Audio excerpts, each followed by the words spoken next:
اس کے ذخیرہ آخرت ہونے کی امید رکھتا ہوں۔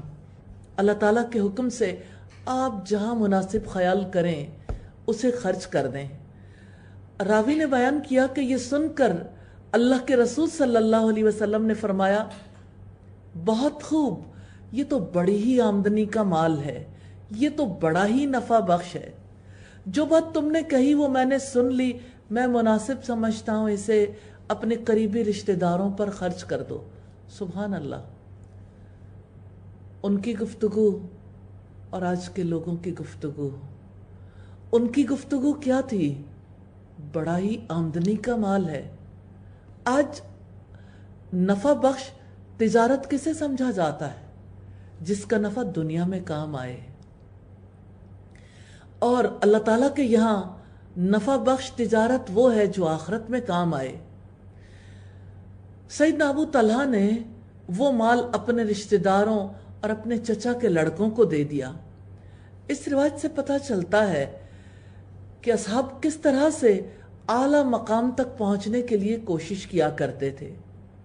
سیدنا عمر ابن خطاب رضی اللہ تعالی عنہ نے عرض کی کہ اللہ کے رسول، مجھے خیبر میں سے جو حصہ ملا ہے اس سے بڑھ کر نفیس مال آج تک مجھے حاصل نہیں ہوا، میں نے ارادہ کیا ہے کہ میں اسے صدقہ کر دوں۔ آپ نے فرمایا، اصل اپنے پاس رکھو اور اس کے پھل اللہ تعالیٰ کے راستے میں تقسیم کر دو۔ ابن ماجہ کی روایت ہے 3397 نمبر پر۔ پھر فرمایا، تمام کھانے بنی اسرائیل کے لیے حلال تھے، مگر جو اسرائیل یعنی یعقوب علیہ السلام نے اپنی جان پر حرام کر لیے تھے اس سے پہلے کہ تورات نازل کی جاتی۔ آپ کہہ دیں تورات لاؤ، پھر تم اس کو پڑھو اگر تم سچے ہو۔ یہودی اعتراض کرتے تھے، ایسا کیوں ہے کہ جن کھانوں کو اللہ کے نبی یعقوب علیہ السلام اور ان کی شریعت میں وہ کھانے حرام تھے، اب مسلمانوں نے حلال کیوں کر لیے؟ ان کا اعتراض یہ تھا کہ ملت ابراہیمی پر ہیں، اونٹ کا گوشت کیوں کھاتے ہیں، اس کا دودھ کیوں پیتے ہیں۔ ان کا یہ بھی اعتراض تھا کہ پہلا قبلہ تو بیت المقدس تھا، تبدیل کیوں کیا؟ رب العزت نے واضح کر دیا، سب سے پہلا گھر جو اس روئے زمین پر بنایا گیا وہ مکہ میں واقع ہے۔ یہودیوں سے کہا گیا، یقین نہیں آتا، تورات لاؤ، پڑھ کر سناؤ، بات پتہ چل جائے گی، حقیقت کھل جائے گی۔ پھر جس نے اس کے بعد بھی اللہ تعالیٰ پر جھوٹ باندھا تو وہی لوگ ظالم ہیں۔ آپ کہہ دو کہ اللہ تعالیٰ نے سچ فرمایا ہے، چنانچہ ابراہیم کی ملت کی پیروی کرو جو یکسو تھا اور مشرکوں میں سے نہ تھا۔ یہاں دیکھنے کی بات یہ ہے کہ ملت ابراہیم سے کیا مراد ہے؟ اس سے مراد زندگی کے وہ طور طریقے ہیں، وہ دین ہے جو ابراہیم علیہ السلام نے اپنی زندگی میں اختیار کیا، یعنی اللہ تعالیٰ کو ایک ماننا، اس کے لیے یکسو رہنا، اس کے لیے ہر دم ہر چیز قربان کرنے کے لیے تیار رہنا۔ رب العزت نے فرمایا، قُلْ إِنَّنِي هَدَانِي رَبِّي إِلَىٰ صِرَاطٍ مُسْتَقِيمٍ، آپ کہہ دیں میرے رب نے مجھے سیدھا راستہ دکھایا ہے۔ وہ ایک مضبوط دین ہے، ملت ابراہیم ہے جو ایک ہی طرف کے تھے، مشرکوں میں سے نہ تھے۔ یہ سورہ الانعام کی آیت نمبر 161 ہے۔ یقیناً پہلا گھر جو لوگوں کے لیے بنایا گیا وہی ہے جو مکہ میں ہے، تمام جہانوں کے لیے بابرکت اور ہدایت ہے۔ اللہ تعالیٰ کا یہ گھر ہر سچے مسلمان کے دل پر کیسے غم کو انڈیل رہا ہے۔ وہ گھر جہاں نہ طواف رکتا تھا، جہاں عمرہ نہیں رکتا تھا، حج اپنے موسم میں ہوتا تھا، آج وہ گھر 5 وقت کی نمازوں میں بھی خالی ہی دکھتا ہے۔ یا ارحم الراحمین، ہمارے گناہ، ہماری خطائیں، ہماری غلطیاں ایسی ہیں جس کی وجہ سے آپ ہم سے ناراض ہیں. آپ کا گھر الہی محبت کرنے والوں سے آج خالی ہے.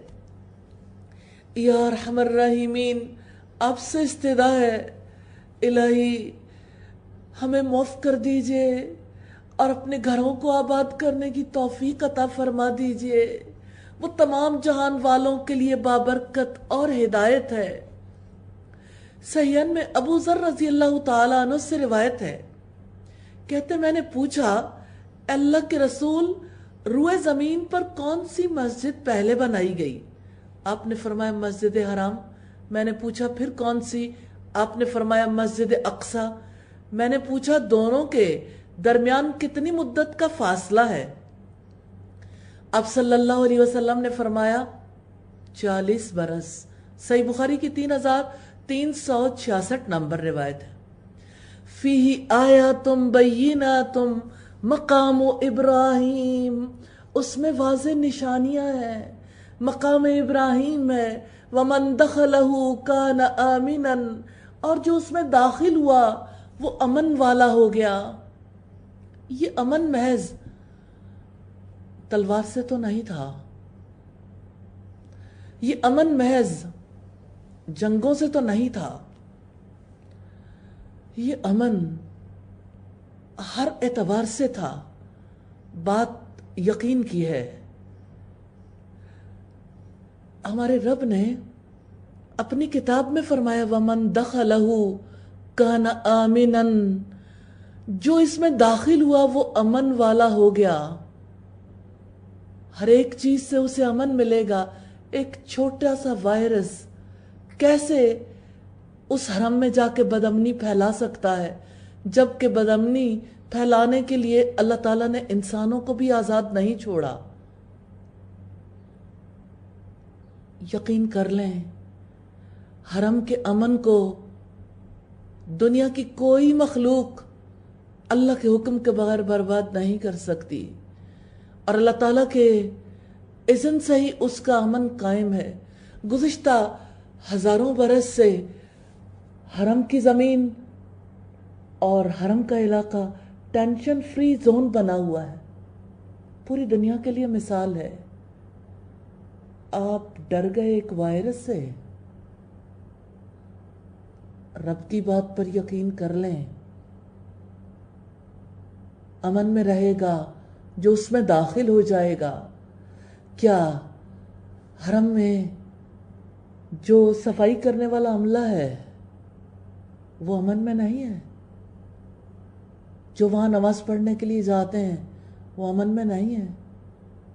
کیا باہر جو لاک ڈاؤن میں ہیں وہاں کیسز کی تعداد بڑھ نہیں رہی؟ وَلِلَّهِ عَلَى النَّاسِ حِجُّ الْبَيْتِ مَنِ اسْتَطَاعَ إِلَيْهِ سَبِيلًا، اور اللہ تعالیٰ کے لیے لوگوں پر اس گھر کا حج فرض ہے جو اس کی طرف راستے کی استطاعت رکھتا ہو. اتنی بڑی پاپولیشن کے فرائض کی ادائیگی میں کون حائل ہو گیا؟ ایک وائرس جو اللہ تعالیٰ کے گھر جانا چاہتے ہیں انہیں یہ یقین ہے کہ جو اس میں داخل ہو گیا امن میں آ گیا. تو جو اس کے راستے کی استطاعت رکھتا ہے اس کے لیے ڈیسیژن کون کر رہا ہے؟ حرم کلوز ہو، مساجد کلوز ہوں، اس کا فیصلہ کس نے کرنا ہے؟ وائرس نے؟ وائرس کے بارے میں انفارمیشن دینے والوں نے؟ اللہ تعالیٰ کی کتاب کیا کہتی ہے؟ اللہ کے حبیب محمد صلی اللہ علیہ وسلم نے اس کے بارے میں کیا اسوہ چھوڑا ہے؟ وَمَن كَفَرَ فَإِنَّ اللَّهَ غَنِيٌّ عَنِ الْعَالَمِينَ، اور جس نے کفر کیا تو یقیناً اللہ تعالیٰ تمام جہانوں سے بے نیاز ہے. بیت اللہ میں کتنی نشانیاں ہیں، زمزم کا کنواں، حجر اسود، مقام ابراہیم، صفا مروہ. اور مقام ابراہیم تو وہ پتھر ہے جس پر کھڑے ہو کر ابراہیم علیہ السلام نے بیت اللہ کو تعمیر کیا تھا، آج یہ پتھر حرم میں ملتزم کے سامنے نصب کیا گیا ہے۔ اللہ تعالی ہمارے حرم کو پھر آباد کر دے۔ کتنی خوبصورت بات کہی تھی اقبال نے، ایک ہو مسلم حرم کی پاسبانی کے لیے، نیل کے ساحل سے لے کر تا بخا کے کاشغر۔ مسلمانوں نے اپنا قبلہ بدلا ہے تو اللہ تعالیٰ نے بھی قبلے پر اختیار نہیں دیا۔ اللہ تعالیٰ ہم سب کو سمجھ عطا فرمائے۔ آپ کہہ دیں کہ اے اہل کتاب، تم اللہ تعالیٰ کی آیات کا کفر کیوں کرتے ہو، حالانکہ جو تم عمل کرتے ہو اللہ تعالیٰ اس پر گواہ ہے۔ کس چیز کا انکار کیا تھا اہل کتاب نے؟ اللہ تعالیٰ کے پہلے گھر کا، اللہ تعالیٰ کے قائم کردہ حلال و حرام کا، اللہ تعالیٰ کے نبیوں کا، اس کی کتابوں کا۔ آپ کہہ دیں کہ اے اہل کتاب، تم کیوں اللہ تعالیٰ کی راہ سے روکتے ہو اس شخص کو جو ایمان لایا؟ تم اس راہ میں کجی ہو حالانکہ تم خود گواہ ہو، اور اللہ تعالیٰ اس کے بارے میں ہرگز بے خبر نہیں ہے جو تم عمل کرتے ہو۔ تو بات ہے اللہ کی راہ سے روکنے کی۔ اس سے مراد اللہ تعالیٰ کی کتاب سے روکنا، اللہ تعالیٰ کے نبی کی تعلیمات سے روکنا ہے۔ کتنی عجیب بات ہے، ایسا لگتا ہے سب سے زیادہ درد مند وہ ہیں جو مختلف چینلز پر بیٹھ کر بات چیت کرتے ہیں۔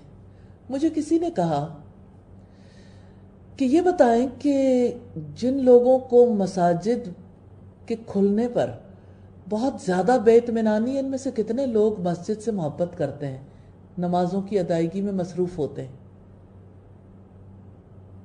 دیکھیں، اللہ تعالیٰ جانتا ہے سارے معاملات کو اور اسی نے حساب کتاب لینا ہے۔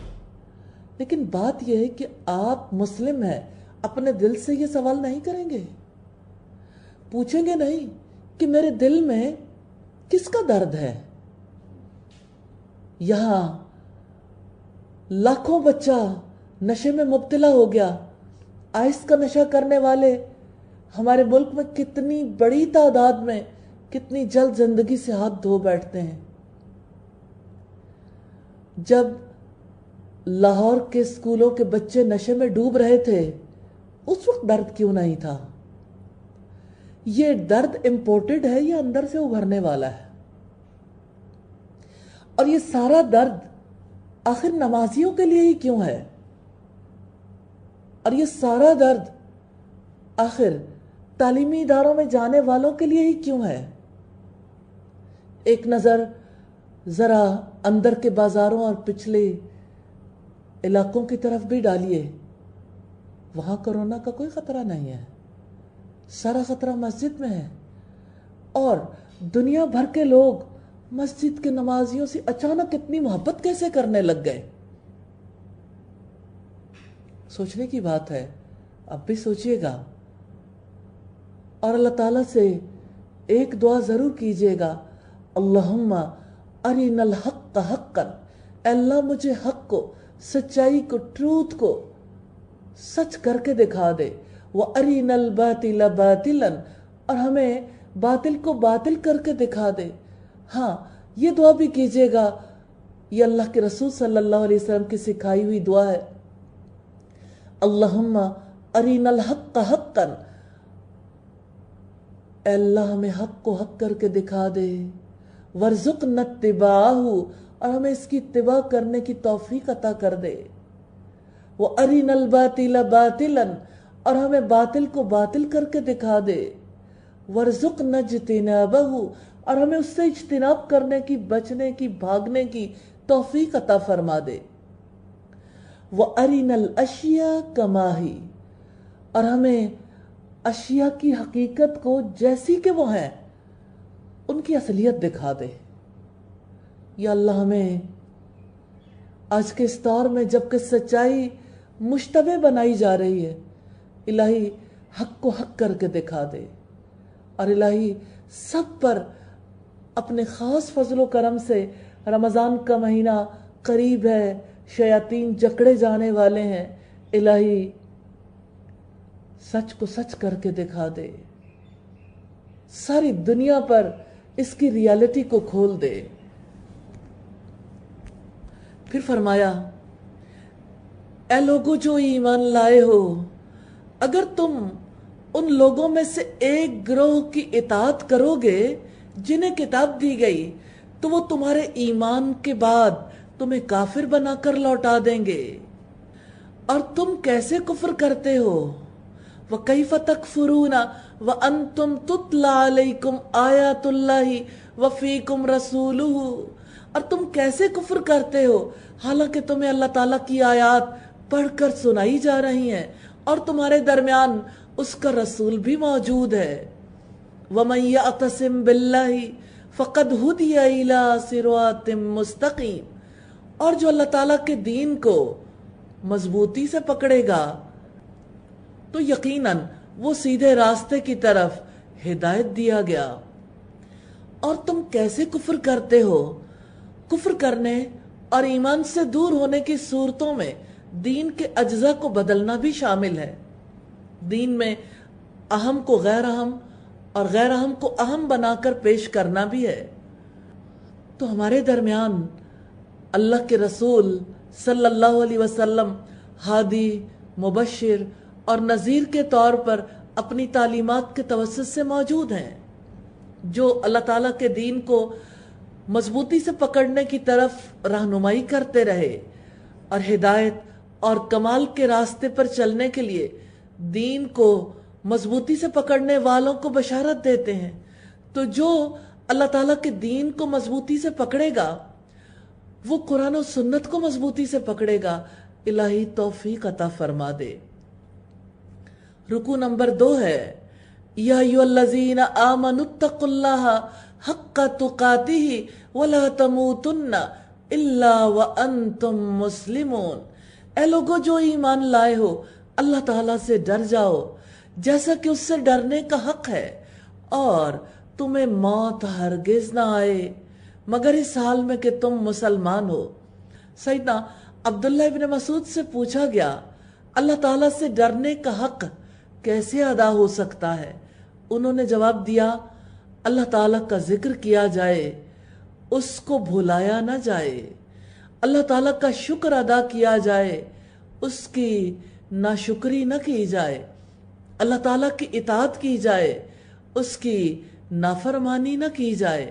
سیدنا ابن عباس نے فرمایا حق تقاتہ کا مطلب ہے کہ اللہ تعالیٰ کی راہ میں جہاد کریں جیسا کہ جہاد کرنے کا حق ہے، اور اللہ تعالیٰ کے بارے میں کسی ملامت کرنے والے کی ملامت سے نہ ڈریں، اور انصاف کے ساتھ اللہ تعالیٰ کے لیے کھڑے ہوں۔ اللہ تعالیٰ ہم سب کو توفیق عطا فرمائے۔ پھر فرمایا وَاعْتَصِمُوا بِحَبْلِ اللَّهِ جَمِيعًا وَلَا تَفَرَّقُوا، اور سب مل کر اللہ تعالیٰ کی رسی کو مضبوطی سے تھام لو اور جدا جدا نہ ہو جاؤ، اور اپنے اوپر اللہ تعالیٰ کی نعمت کو یاد کرو کہ جب تم ایک دوسرے کے دشمن تھے تو اللہ تعالیٰ نے تمہارے دلوں کے درمیان الفت ڈال دی، تو تم اس کی نعمت سے بھائی بھائی بن گئے، اور تم آگ کے گڑھے کے کنارے پر تھے تو اس نے تمہیں اس سے بچا لیا۔ اس طرح اللہ تعالیٰ اپنی نشانیاں تمہارے لیے کھول کر بیان کرتا ہے تاکہ تم ہدایت پاؤ۔ اللہ تعالیٰ نے حکم دیا ہے کہ اللہ کی رسی کو مضبوطی سے تھام لو۔ تو اللہ تعالیٰ کی مضبوط رسی کیا ہے؟ اللہ کے رسول صلی اللہ علیہ وسلم نے فرمایا اللہ تعالیٰ کی کتاب اس کی رسی ہے جسے آسمان سے زمین کی طرف لٹکایا گیا ہے۔ تو یہ مضبوط رسی اللہ تعالیٰ کی کتاب ہے۔ آپ صلی اللہ علیہ وسلم نے فرمایا یہ قرآن اللہ تعالیٰ کی رسی ہے جس کا ایک سرا اللہ تعالیٰ کے ہاتھ میں ہے اور دوسرا سرا بندے کے ہاتھ میں۔ جو کوئی اللہ تعالیٰ سے مضبوط تعلق قائم کرنا چاہتا ہے، جو کوئی یہ چاہتا ہے کہ ہمیشہ وہ اپنے رب سے جڑا رہے، اس کو چاہیے کہ قرآن کو تھام لے، اس کا علم حاصل کرے، اس کو سمجھے اور قرآن سیکھنے والوں سکھانے والوں میں ہمیشہ شامل رہے۔ اللہ تعالی ہم سب کو توفیق عطا فرما دے۔ پھر فرمایا اور لازم ہے وَلْتَكُمْ مِنْكُمْ أُمَّةٌ يَدْعُونَ إِلَى الْخَيْرِ، اور لازم ہے کہ تم میں سے ایک جماعت ہو جو نیکی کی طرف دعوت دیں اور بھلائی کا حکم دیں اور برائی سے روکیں، اور یہی لوگ فلاح پانے والے ہیں۔ بھلائی کا حکم دینا، برائی سے روکنا ہر مسلمان پر لازم ہے۔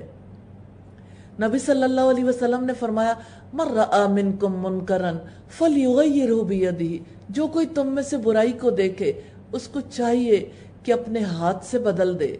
فَإِن لَّمْ يَسْتَطِعْ، پھر اگر وہ اس کی استطاعت نہ رکھتا ہو، فَبِلِسَانِهِ، تو اپنی زبان سے روکے۔ فَإِن لَّمْ يَسْتَطِعْ، پھر اگر وہ اس کی طاقت بھی نہ رکھتا ہو، فَبِقَلْبِهِ، تو اپنے دل سے برا جانے، اور یہ سب سے کمزور ایمان ہے۔ اور تم ان لوگوں کی طرح نہ ہو جانا جو الگ الگ ہو گئے اور اپنے پاس واضح احکامات آنے کے بعد بھی اختلاف کیا، اور یہی لوگ ہیں جن کے لیے بہت بڑا عذاب ہے۔ اختلافات سے مراد یہاں یہودیوں اور عیسائیوں کے اختلافات ہیں۔ اب صلی اللہ علیہ وسلم نے فرمایا یہود 71 فرقوں میں بٹ گئے، عیسائی 72 فرقوں میں، اور مسلمان 73 فرقوں میں بٹ جائیں گے۔ پھر فرمایا جس دن کچھ چہرے روشن ہوں گے اور کچھ چہرے سیاہ ہوں گے، تو وہ لوگ جن کے چہرے سیاہ ہوں گے ان سے پوچھا جائے گا اکفرتم بعد ایمانکم، کیا تم نے اپنے ایمان کے بعد کفر کیا تو اب عذاب چکھو اس وجہ سے کہ تم کفر کیا کرتے تھے۔ یہ حشر کے دن کا حال ہے کہ ان کا عذاب کبھی منقطع نہیں ہوگا، جن کے چہرے سیاہ ہوں گے اور جن کے چہرے سفید ہوں گے ان کی نعمتیں کبھی ختم نہیں ہوں گی۔ رب العزت نے فرمایا اس دن کچھ چہروں پر خاک اڑ رہی ہوگی، ان پر سیاہی چھائی ہوئی ہوگی، یہی لوگ کافر اور بدکار ہیں۔ اور جن کے چہرے سفید ہوں گے سو وہ اللہ تعالیٰ کی رحمت میں ہوں گے، وہ اس میں ہمیشہ رہنے والے ہیں۔ ابن عباس نے اس آیت کے بارے میں فرمایا اللہ تعالیٰ نے خبر دی ہے کہ خیر کا ثواب اور شر پر عذاب دائمی ہوگا، کبھی منقطع نہیں ہوگا۔ تفسیر ابن ابی حاتم کی روایت ہے۔ تلک آیات اللہ نتلوہا علیک بالحق، یہ اللہ تعالیٰ کی آیات ہیں جو ہم حق کے ساتھ پڑھ کر آپ کو سناتے ہیں، اور اللہ تعالیٰ تمام جہانوں کے لیے ظلم کا ارادہ نہیں رکھتا۔ یہ آیات جو ہدایت اور خیر پر مشتمل ہیں ہم حق کے ساتھ پڑھ کر آپ کو سناتے ہیں۔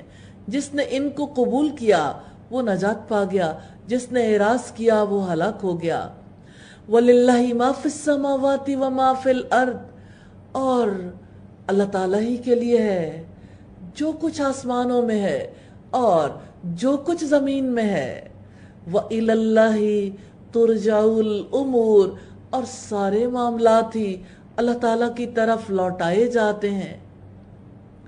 ابن عباس نے اس آیت کے بارے میں کہا کہ اللہ تعالیٰ نے فرمایا کہ اس نے سارے آسمان بنائے، جو کچھ آسمانوں میں ہے، جو کچھ زمین میں ہے اور جو کچھ ان میں ہے، سب کو بنایا۔ ہر چیز اس ایک اللہ کی ہے۔ اللہ تعالیٰ ہر چیز کا مالک ہے، مختار ہے، جو چاہے فیصلے کر سکتا ہے۔ دنیا میں بہت سے معاملات اور بہت سے اختلافات ہیں جن کا فیصلہ نہیں ہو سکتا، قیامت کے دن اللہ تعالیٰ خود فیصلہ کریں گے۔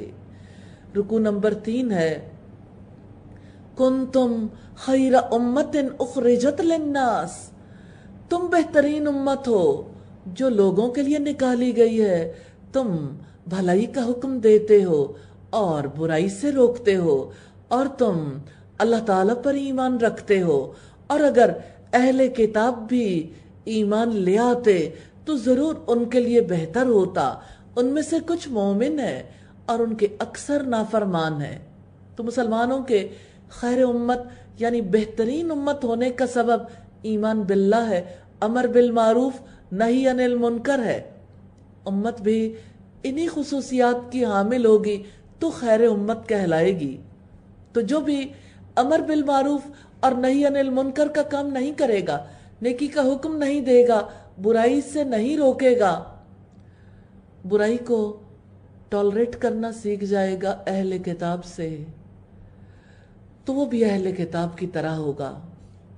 کیونکہ سورہ المائدہ میں رب العزت نے فرمایا کانو لا یتناہون عن منکر فعلوہ لبئس ما کانوا یفعلون، وہ ایک دوسرے کو برائی سے نہیں روکتے تھے جس کو وہ کر لیتے تھے، یقیناً بہت برا ہے جو وہ کر رہے تھے۔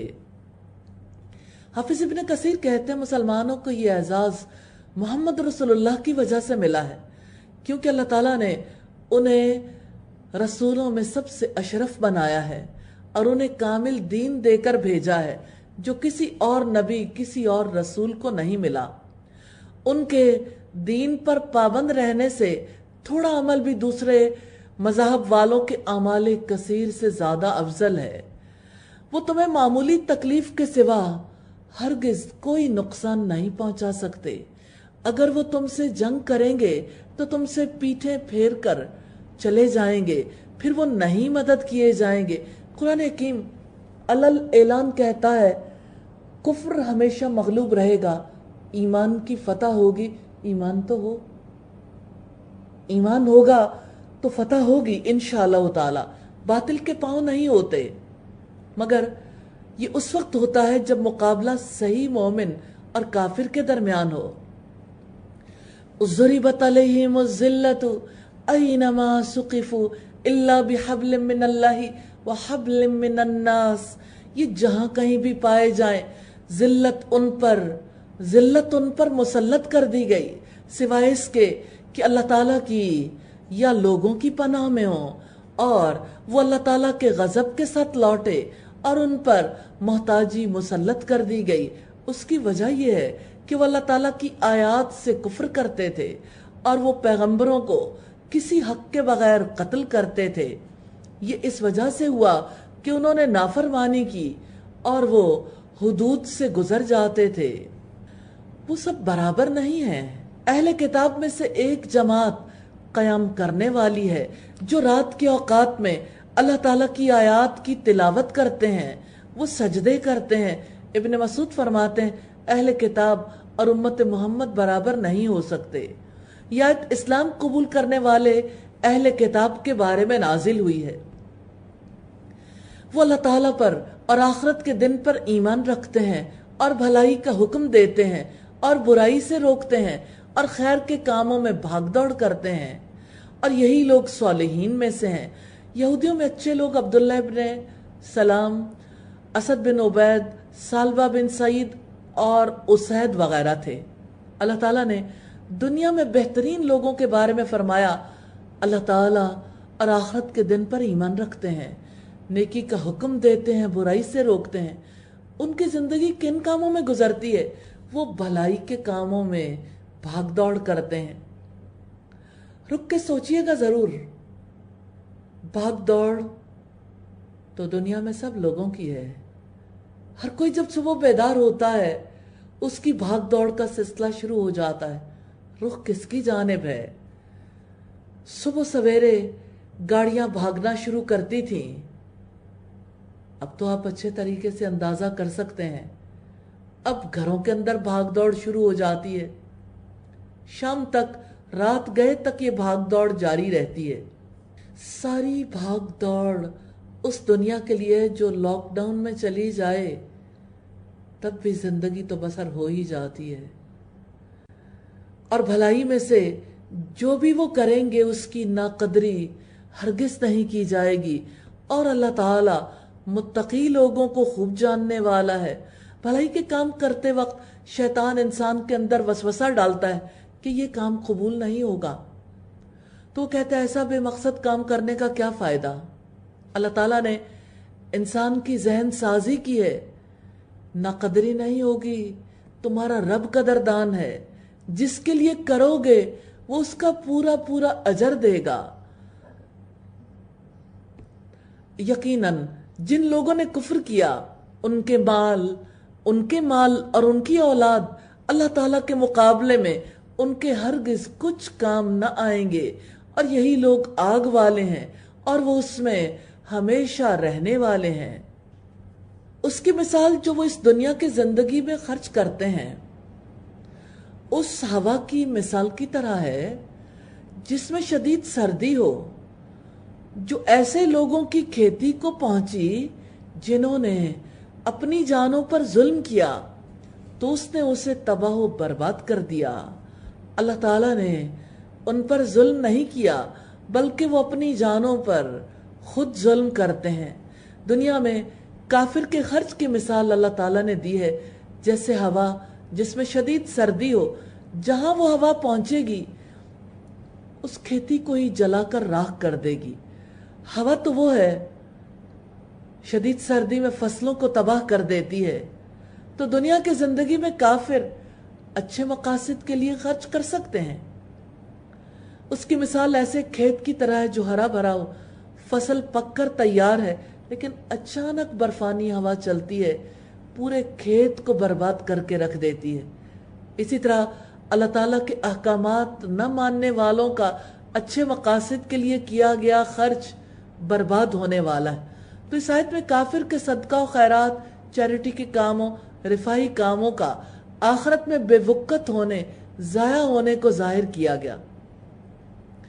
انسان کا خرچ کیا ہوا مال تب کام آتا ہے جب وہ اللہ تعالیٰ اور یوم آخرت پر ایمان رکھے، اللہ تعالیٰ کی رضا کے لیے خرچ کرے، محمد رسول اللہ صلی اللہ علیہ وسلم کی سنت کے مطابق خرچ کرے، یعنی ہر طرح کی بھلائی کے کاموں میں، رفاہی کاموں میں بھی اور دین کے احیاء کے کاموں میں بھی۔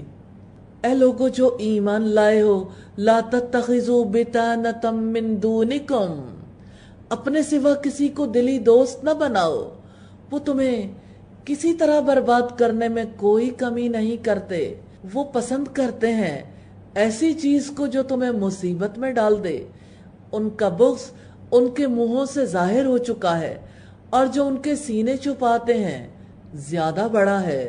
یقیناً ہم نے تمہارے لیے آیات کھول کر بیان کر دی ہیں اگر تم سمجھتے ہو۔ بتانا دلی دوست اور رازدار کو کہتے ہیں۔ اسلامی حکومت میں نان بلیورز کو، نان مسلمز کو کلیدی مناصب پر فائز کرنا جائز نہیں ہے۔ سیدنا عمر ابن خطاب سے ایک بار کہا گیا، ہیرا کا ایک شخص بڑا اچھا لکھنے والا، بہت اچھے حافظے والا ہے، آپ اسے اپنا منشی رکھ لیں۔ آپ نے فرمایا اس کا مطلب یہ ہوگا کہ غیر مومن کو بتانا بنا لوں، جبکہ اللہ تعالیٰ نے منع فرمایا ہے۔ دیکھو تم لوگ ہی ان سے محبت کرتے ہو، وَلَا يُحِبُّونَكُمْ، اور وہ تم سے محبت نہیں کرتے، حالانکہ تم ساری کتابوں پر ایمان رکھتے ہو، اور جب وہ تم سے ملتے ہیں تو کہتے ہیں کہ ہم ایمان لائے ہیں، اور جب اکیلے ہوتے ہیں تو تم پر غصے سے انگلیاں چباتے ہیں۔ قُلْ مُوتُوا بِغَيْظِكُمْ، آپ کہہ دیں اپنے غصے سے ہی تم مر جاؤ۔ بلا شبہ اللہ تعالیٰ دلوں کی باتوں کو خوب جاننے والا ہے، وہ علیم بذات الصدور ہے۔ تم ان کے لیے اسلام چاہتے ہو اور وہ بہترین چیز ہے، اور وہ تمہارے لیے کفر چاہتے ہیں اور وہ ہلاکت تک پہنچانے والا ہے۔ اگر تمہیں کوئی بھلائی پہنچے تو انہیں بری لگتی ہے، اور اگر تمہیں کوئی مصیبت پہنچے تو وہ اس پر خوش ہوتے ہیں، اور اگر تم صبر کرو اور اللہ تعالیٰ سے ڈرو تو ان کی خفیہ تدبیر تمہیں کچھ بھی نقصان نہیں پہنچائے گی۔ یقیناً جو وہ عمل کرتے ہیں اللہ تعالیٰ اس کا احاطہ کرنے والا ہے۔ رکوع نمبر 4 ہے، اور یہاں سے رسول اللہ صلی اللہ علیہ وسلم کے غزوے کے حالات شروع ہوتے ہیں، اور اب صلی اللہ علیہ وسلم کی ایک نئی تصویر ہے آپ کے سامنے۔ سپہ سالار کی حیثیت میں آپ صلی اللہ علیہ وسلم نے کتنا خوبصورت اسوہ چھوڑا ہے۔ وَإِذْ غَدَوْتَ مِنْ أَهْلِكَ تُبَوِّئُ الْمُؤْمِنِينَ مَقَاعِدَ لِلْقِتَالِ، اور جب آپ صبح کے وقت اپنے گھروں سے نکل کر مومنوں کو جنگ کے مورچوں پر متعین کر رہے تھے، اور اللہ تعالیٰ سب کچھ سننے والا،